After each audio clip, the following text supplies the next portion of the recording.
everyone, Joshua Hanlon here at BrickFair Virginia 2022, and today we've got this massive Jedi temple. This was a collaborative build here, so we've got both the builders. You want to introduce yourselves, then we'll launch on in. Yeah, I am Lee Roberts, and I am from Virginia, and I built this with my friend David.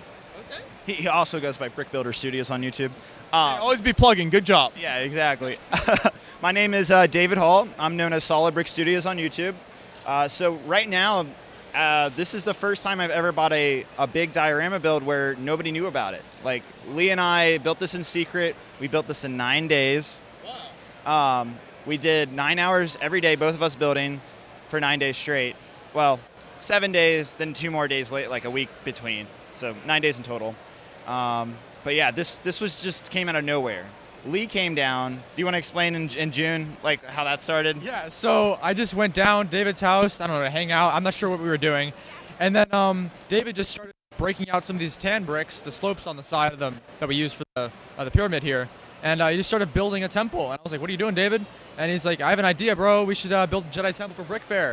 And I'm like, that sounds like a pretty big ask.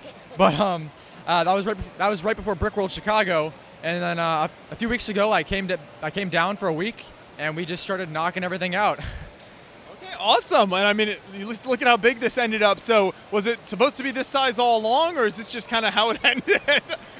No. So originally, so when he came down in June 2 months ago, we built just like a small portion of this little corner of the wall, just to see, okay, well, first off, you'll notice there's this piece right here instead of like having the normal corner brick. The reason being, Lego doesn't make the corner brick in tan. And so we need to figure out how are we going to make these tan corners. And so we prototyped this corner in gray, actually. And then we figured, okay, it can work. We can build this. And we thought when we did the corner that this was going to be a 2x4 gray baseplate mock, where now it's a 4x4, so it's doubled in size. So we thought it was only going to be, about this wide and only go back 2 base plates, but now it's going back 4 base plates. So it turned in a lot bigger than what we initially thought. And I mean, I think it looks spectacular. I think it's pretty, I wouldn't want to make it any bigger than this. I know a lot of people are going to wonder, it's not minifigure scale. It's not even close to minifigure scale, in fact. The closest it is the little micro Lego figures, like come in the Harry Potter, the Hogwarts set, like those little teeny nano figs that you place there. You place one of those, that's about the scale of the mock. Of course, we have regular Lego minifigures on it, though. And in the front here, I'll let Lee talk about what he's done. Yeah, so the whole staircase area, that itself isn't even to scale to the scale of the building. So there's like a few different scales we've got working around here. But I actually built the entire stairs and those little columns in front of the entrance there on Studio, Lego CAD program. And I just kind of replicated it with the bricks. Well, they look great, and you've got kind of the gears holding those up there at the base. Yeah. So you can see there's a few different techniques for the stairs there. The bottom part is just a bunch of bricks and plates and tiles. And then you do have a few panels back there that kind of give the longer stair tread, which is, kind of, because it's more kind of micro scale, the whole stairs there. So it really helps flush it out. So it's not just one kind of dimension there. Lee didn't tell me this, but, he designed the stairs in Studio. And this hinge piece, this little tiny piece right here, only came in tan in one Lego set. It was from 20 years ago. And it was going for like, I think $5 for one little tiny piece. And we needed 2 of them. So I paid $10 for the piece, and then like another $5 for shipping. $15 for 2 pieces, no bigger than your fingernail. Wow. Hey, this is what you got to do to do builds like this, isn't it? Yeah, you go to whatever extent to make it happen, and we didn't cut any corners quite literally on this mock. So what are some of the other architectural details on the outside? Yeah, so did I come up with these panel designs? You came up with these. So I did the little medium nougat piece in the middle, and then David basically did everything else on these bottom sections here. Yeah, so they're actually just sitting in place. They're sitting on these cheese slopes down here, and then there's just more slopes underneath this that are holding them in place. And, again, we came up with crazy techniques. So right here in the corner, there's a little painter stick holding it in place on these 1x1s with this little piece right here. And it's sitting on this new Lego pyramid 1x1 piece as well. And it works. It just perfectly fits the 2 corners together. Like crazy little techniques like that are throughout this entire build. Up at the top here on the roof, there's medium nougat heads, and those actually did come in a Lego set. They came as coconuts in the Pirates of Barracuda Bay. So that's where that piece is from. And those are spaced throughout the whole build. The roof is actually, so I'm sure a lot of people will ask, this thing does fully come apart. It's sectional, it comes apart in 7 sections. The roof also comes off. We made it completely modular so we could bring it to the convention, and surprisingly nothing broke on its drive. It was a 2-hour drive to get it here from Richmond, from where I'm from, and nothing broke. It took Lee and I both had full-size SUVs, and that's the amount of space that was required to move this thing to where it is now. Well, that's fantastic. We can kind of make our way around to this side then, and is most of this pretty similar to the side we just looked at? So for the most part, it's pretty symmetrical. The temple in real life is basically just 4 of the exact same sides. There's a little bit of variation, as you can see with the front and the stairs. But for this mock, we just basically replicated it all the way around. And it is perfectly symmetrical. The dimensions, it's all the same. And at the back, we just cut it off so you can see the inside. And I like these supports that kind of stick out here. Talk about how you guys incorporated that kind of into the slopes coming down there. So I guess originally it was kind of an idea to minimize the slope usage on the mock. So, and also it ended up doubling as, just to break up the monotony of the slopes. But I mean, it serves a few roles there. David kind of did that a little, spearheaded the design of those things. Yeah, so you'll notice we were very keen. So going into the mock, we were keen on a couple things: color palette, and also making this look Lego, because it's so easy to tile it off, make it all smooth, and you don't see the Lego studs, and you don't immediately think it's Lego when you look at it. And so that's why throughout this you'll see studs everywhere on the side panels, on these side panels right here, even in this direction. We have Lego studs going every direction just to make sure that everybody realizes that it is fully made out of Lego. We're not cutting corners here. There's no special stuff happening. And so that was an aesthetic we both agreed on. Lee and I, going into this build, we're like, yeah, we want to bring that. It's so easy for Lego Star Wars builders to just make them all smooth and shiny and stuff. But, like the original Star Wars, there is like roughness to it. And even though the Jedi Temple in the movies is very much a smooth, sleek structure, we wanted to bring that Lego texture to the building. And you'll see that on the side too here. We use the masonry bricks just to break up all that, brick. Just to add a little bit more texture where we can. I'm pretty happy with the final result. Even out here in the front, there's studs here on these on all these tiles. This is always fun. I just randomly place tiles and you're just filling in gaps. So that's always a fun thing to do. But this thing has an interior. It's not just an external building, and the interior is quite something. I was just gonna say, we get a little taste of that action here on the outside with some of these figures as we're heading around the corner. Yes. So this is, I should have said this at the beginning, but this is based off the Star Wars prequel trilogy, so episode 1, 2, and 3. It does also pop up in the Obi-Wan show, which the interior is heavily inspired by. But this outer portion right here, these 2 figures are actually first popped up in the second season, the first episode of the second season of the Star Wars The Clone Wars TV show, where Cad Bane and his little robot buddy, Toto 360, basically get inside the Jedi Temple and they hijack or take a holocron. And so that's them going to get their holocrons. I do eventually, we'll see here in a second. Unfortunately, I don't have a holocron room. That's something I want to add to the mock, though. So as we move then into this fantastic interior here, which just feels so massive when you look into this, what do we have happening here? So for the most part, this is depicting the raid on the temple during Order 66. I forget the name of that. What's the name of that, David? Nightfall? What? Operation Nightfall, something like that? Yeah. Okay, well, basically, Revenge of the Sith, when Anakin goes in with the 501st and kills all the Jedi. We have this scene from Kenobi there, kind of depicting that event as well, because it's been told from many different perspectives. So we tried to get all those in there that we could. We have a little Reva right there. Yep. Reva and Dark Anakin, just recreating that scene from the Obi-Wan show. We had to have that. That was important. And then one thing that's really cool, I was looking earlier, is the shot down here, and you can kind of see all the way out to the entrance there, which is really fantastic. Yeah, there's actually, if you get the camera just right at an angle, you'll see Anakin through the door at the very end. I don't know if your camera will focus, but there are 3 doors at the end where Anakin's marching into the temple, just like you see in Revenge of the Sith, which was just, it wasn't planned that way, it just worked out that way, and it just looks so epic. We were so happy with how that came out, and it was unintentional. Like most of this build, because it was built so quickly, like a lot of things just fell in place, like unintentional things that just worked out. Like that happens so many times. I mean, do you have any other examples? I mean, I guess it all comes down to if you plan a lot of it well, the rest kind of just falls into place, because that's basically what happened there.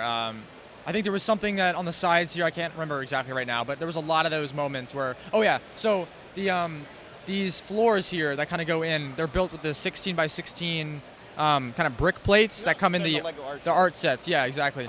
And it just worked out perfectly because it's exactly 8 of those across. So 3 gray base plates. And we didn't exactly plan for it to be that wide. It just worked out perfectly.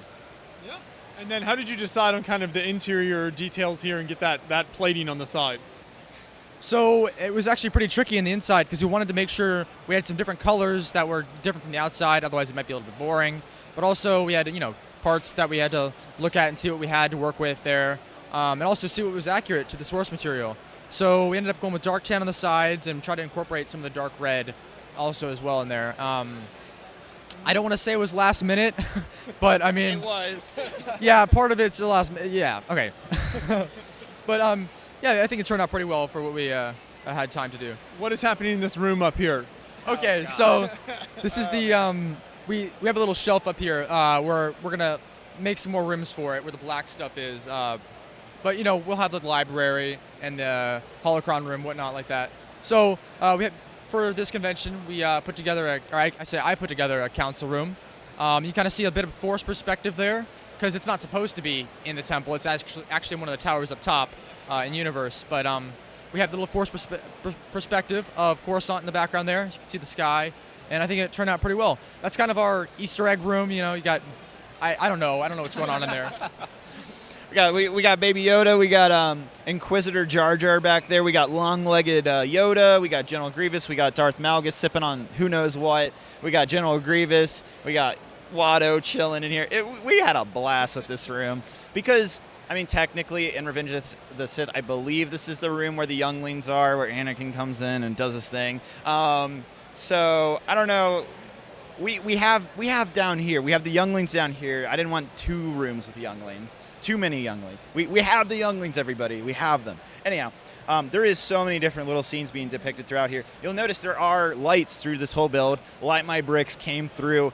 I talked to him like literally 5 days ago. I was like, can you guys get me like 35 lightsabers to put in this mock? And they're like, we got you. So they came through. Light My Bricks is the company that does all the lighting here.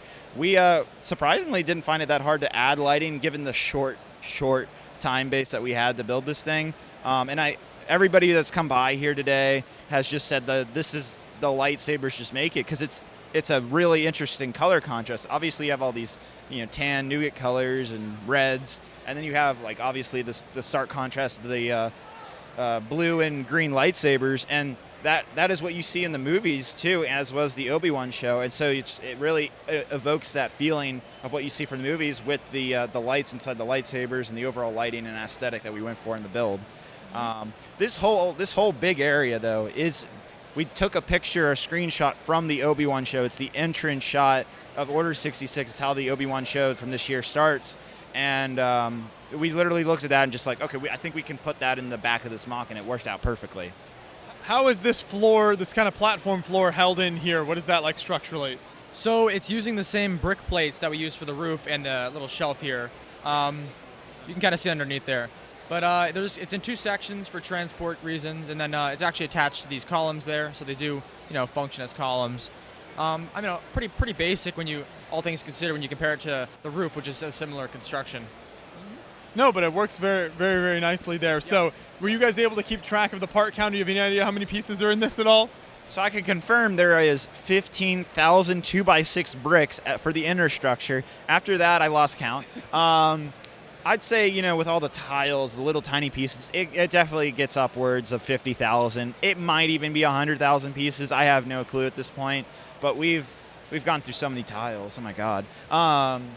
But yeah, at least 50,000 pieces at that minimum.